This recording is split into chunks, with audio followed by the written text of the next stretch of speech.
जानवर का ब्लड इंसान को चढ़ नहीं सकता, जानवर का खून इंसान को नहीं चढ़ सकता, इंसान को केवल इंसान का खून चढ़ सकता है। इसका मतलब कुदरत ने दुनिया में इंसान पैदा किया और चालाक इंसानों ने जातियां बनाई है।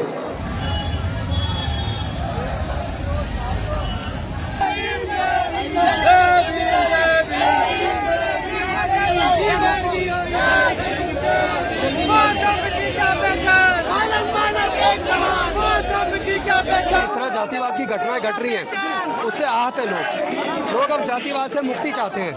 आए दिन जिस तरह हमारी बहन बेटियों की इज्जत लूट के कत्ल किया जा रहा है, घड़ा छूने पर हत्या हो रही है, मूंछ रखने पर हत्या हो रही है, घोड़ा खरीदने पर हत्या हो रही है, मंदिर प्रवेश पर हत्या हो रही है, तो इस तरह की घटनाएं मैं पकड़ लेता हूँ आपका माइक। इस तरह की घटनाओं से लोग दुखी आहत हैं। एक सवाल है कहीं न कहीं लोगों के बीच में कि जिन 22 प्रतिज्ञाओं के चलते आपने इस्तीफा दिया था, क्या आज वो 22 प्रतिज्ञाएं यहाँ पे दोहराई जाएंगी? नहीं, जब दीक्षा ली जाती है वो तब दोहराई जाती है। आज 22 प्रतिज्ञा दोहराने नहीं जा रहे हम लोग। आज हम लोग इस संकल्प के लिए जा रहे हैं कि अब जाति उन्मूलन संकल्प आता है, हमें जातिवाद खत्म करना है देश से।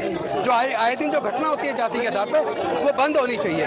पूरा देश एकजुट हो, सभी जाति धर्म को छोड़कर सब लोग भारतीय बने, भारतवासी बने और देश से प्यार करना सीखे। ये जो नफरत का वातावरण खत्म होना चाहिए, नफरत से देश नहीं चलता। कि बाबा साहेब अम्बेडकर से माननीय मोदी जी नफरत करते हैं, भारतीय जनता पार्टी डॉक्टर बाबा साहेब अम्बेडकर से नफरत करती है, भारतीय जनता पार्टी तथागत बुद्ध से नफरत करती है। सीधा संदेश है, पूरा दुनिया देखती है। एक तरफ ये स्मारक बनाते हैं, दूसरी तरफ उनका जो लिटरेचर है, उनका स्मारक बना के वोट करना चाहते हैं। स्मारक बनाते हैं वोट लेने के लिए, लेकिन उनको देते बदले में सम्मान नहीं देते। सम्मान देते में की जान निकलती है। कहीं न कहीं बाबा साहब के इतिहास को खत्म करने की कोशिश है। नहीं, बाबा साहब का इतिहास खत्म नहीं होगा, बाबा साहब का इतिहास खत्म नहीं होगा।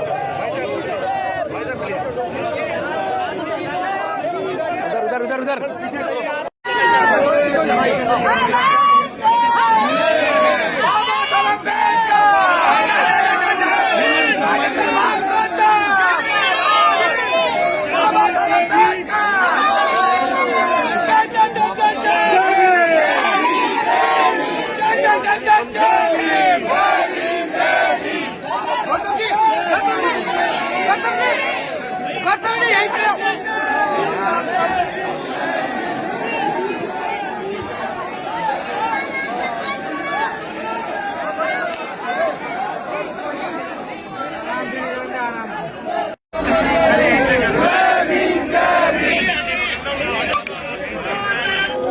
एक्चुअली जानवर का ब्लड इंसान को चढ़ नहीं सकता, जानवर का खून इंसान को नहीं चढ़ सकता, इंसान को केवल इंसान का खून चढ़ सकता है।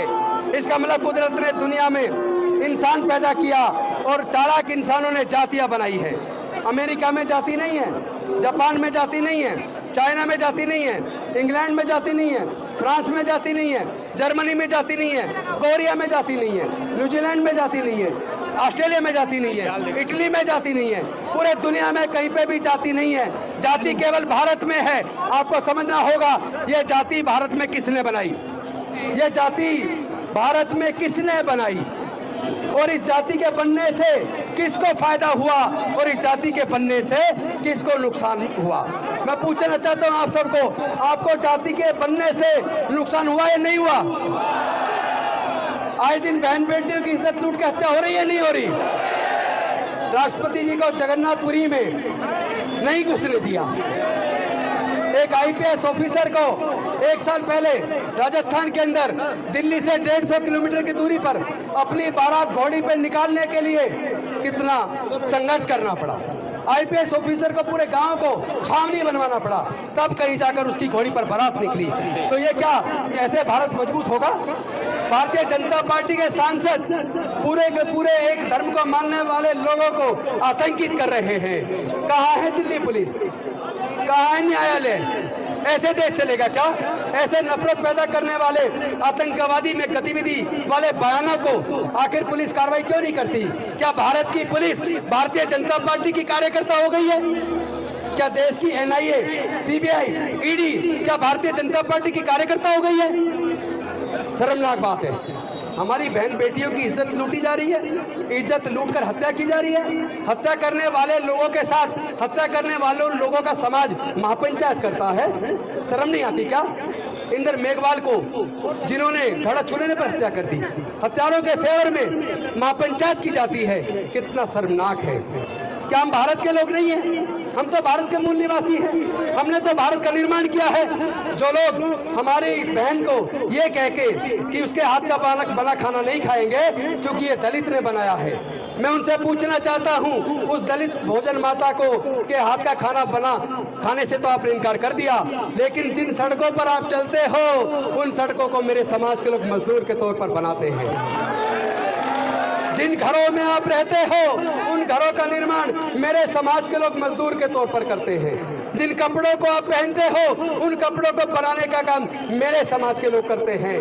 मेरे समाज के लोग पैदाइशी इंजीनियर हैं, मेरे समाज के लोग बर्तन बनाते हैं, मेरे समाज के लोग खिलौने बनाते हैं, और तो और जिन भगवान की मूर्ति की आप पूजा करते हो उन मूर्तियों को भी मेरे समाज के लोग बनाते हैं। इस तरीके से देश नहीं चलेगा। देश नफरत से नहीं चल सकता, देश प्यार से चलेगा। भारत से बुद्ध का धम्म शांति और मानवता का संदेश लेकर पूरे दुनिया में गया, पूरे दुनिया ने स्वीकार किया, तो फिर भारत को तकलीफ क्यों? कहां भारत दुनिया में नंबर 1 देश होता था। दुनिया के बाहर से लोग पढ़ने के लिए भारत में नालंदा यूनिवर्सिटी, विक्रमशिला यूनिवर्सिटी भारत में पढ़ने आते थे, तक्षशिला यूनिवर्सिटी आते थे। आज भारत के लोग विदेश में पढ़ने जा रहे हैं। देश की शिक्षा नीति को आपने तबाह कर दिया। आपने जानबूझकर इतनी बर्बादी की है देश की। आप लोगों ने उन धर्मशास्त्रों का निर्माण करके हजारों साल तक हमारे लोगों को पढ़ने लिखने पर धार्मिक बंदिश लगा के रखी।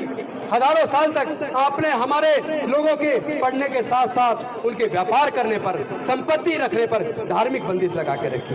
हजारों साल तक हमारे लोगों को मानवता का दर्जा नहीं दिया, जानवर से भी बदतर हालत करके रखी। भला हो एक डॉक्टर बाबा साहब अम्बेडकर, मैं आपको नमन करता हूं। आपने हमारे हजारों साल की गुलामी को तोड़ा है, आपने हमें मान सम्मान का जीवन दिया है। अगर मैं एक MLA हूं और मंत्री बन पाया तो ये मेरी खुद की काबिलियत नहीं थी, ये डॉक्टर बाबा साहब अम्बेडकर के बलिदान की वजह से हो पाया। वरना हमारे लोगों को कोई कुछ देने को तैयार नहीं है। तो जो कुछ हुआ है डॉक्टर बाबा साहब अम्बेडकर की कुर्बानी की वजह से हुआ है। मुझे दुख इसलिए है कि डॉक्टर बाबा साहब अम्बेडकर ने हमारे लिए अपना पूरे 4 बच्चे गंवा दिए, जवानी में अपनी पत्नी को गंवा दिया, उसके बावजूद हमारे लिए पूरी जिंदगी लगा दी, अपना पूरा जिंदगी हमारे लिए चला दी। पर हमने क्या किया? हमने उस व्यवस्था को मजबूत किया जिन्होंने हजारों साल तक हमें गुलाम बनाए रखा।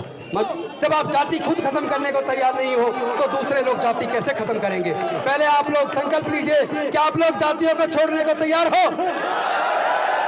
आपस में रोटी बेटी का रिश्ता करने को तैयार हो। हमारे पास खेत की जमीन नहीं है, हमारे पास इतना पैसा नहीं है कि हम उद्योग धंधे खोल लें, लेकिन हमारे पास बाबा साहेब के दी हुई प्रज्ञा है, करुणा है, सील है, समता, स्वतंत्रता, बंधुता और न्याय का संदेश है। हम लोग पढ़ाई के रास्ते पर जाकर अपने समाज को आगे कर सकते हैं, लेकिन इन लोगों ने हमारे साथ एक छल किया है। इन्होंने भारत में शिक्षा को बर्बाद कर दिया। चूंकि हमने सर्वे किया है, देश के अंदर जितने सर्वोच्च न्यायालय, उच्च न्यायालय के जजेज हैं, देश के अंदर जितने सीनियर प्रोफेसर हैं, सीनियर साइंटिस्ट हैं, सीनियर डॉक्टर हैं, वो सब लोग सरकारी स्कूल से पढ़े हैं। तो फिर अब सरकारी स्कूल बर्बाद क्यों किए? ये पूरी शिक्षा नीति को प्राइवेटाइज क्यों किया? कौन इसके लिए जिम्मेदार है? ये नहीं चाहते कि हमारे बच्चे पढ़े। इन्होंने इसीलिए इन्होंने एजुकेशन को इतना महंगा कर दिया ताकि हमारे बच्चे पढ़ ना पाए। ये नहीं चाहते कि हमारे बच्चे पढ़े, क्योंकि इनको ये तकलीफ है। जो लोग हजारों साल तक इनके गुलाम थे, 15-15, 16-16 घंटे जो लोग काम करते थे, काम के बदले में पैसे नहीं मांगते थे, केवल बचा कुचा खाना मिल जाता था, उसी से अपने आप को जिंदा रखते थे। उन लोगों को ये तकलीफ हो गई कि ऐसा इनके पास क्या आ गया।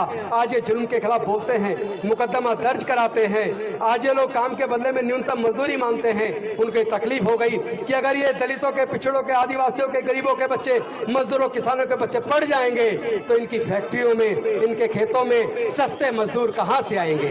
ये तकलीफ है।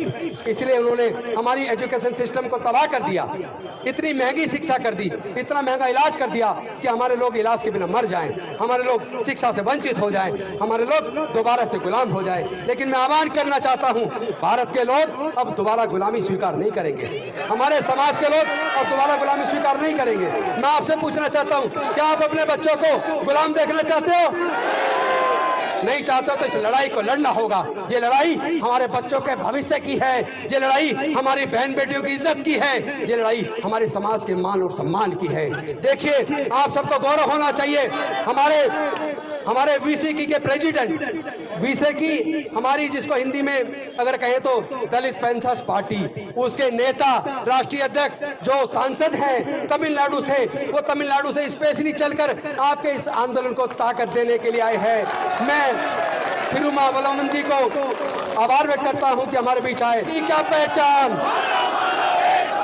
बौद्ध धम्म की क्या पहचान, जाति छोड़ो, जाति छोड़ो, जाति छोड़ो, बाबा साहेब की अंतिम इच्छा,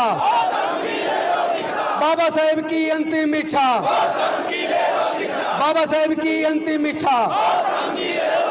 बस एक बात और बता दूं क्यों इन्होंने हाय हल्ला मचाया है, क्योंकि गुजरात के अंदर भारतीय जनता पार्टी हार रही है, इसलिए 22 प्रतिज्ञाओं को इन्होंने मुद्दा बनाया। यही 22 प्रतिज्ञा नागपुर के दीक्षा भूमि में भी दोहराई गई है और उसके अंदर भारतीय जनता पार्टी के 2 केंद्रीय मंत्री शामिल हुए हैं, उसको तो इन्होंने कुछ मुद्दा नहीं बनाया। फिर मेरा मुद्दा क्यों, मैं पूछना चाहता हूं कि भारतीय जनता पार्टी को डॉक्टर बाबा साहेब अम्बेडकर से इतनी नफरत क्यों है, उनको तथागत बुद्ध से इतनी नफरत क्यों है। विदेश में जाते हो तो कहते हैं कि मैं बुद्ध के देश से आया हूं, और भारत में आने के बाद बुद्ध से नफरत करते हैं, डॉक्टर बाबा साहेब अम्बेडकर से नफरत करते हैं, बाबा साहेब अम्बेडकर के समाज को उत्पीड़ित करते हैं। और जब जब उत्पीड़न होता है, जब हमारी इज्जत लूटकर हत्या होती है, हमारे भाइयों की हत्या होती है, तो हमारे देश के गृह मंत्री जी और देश के प्रधानमंत्री जी कुछ नहीं बोलते। ये चलेगा नहीं, ये दोहरा चरित्र चलेगा नहीं। हम पूरे दुनिया को बताएंगे और मानवता और शांति का संदेश देश के कोने कोने में पहुंचाएंगे और अपने अंदर फैले जातिवाद को खत्म करके एक सशक्त मजबूत भारत बनाएंगे, वही भारत जो डॉक्टर बाबा साहेब अम्बेडकर का सपना था, बौद्ध में भारत।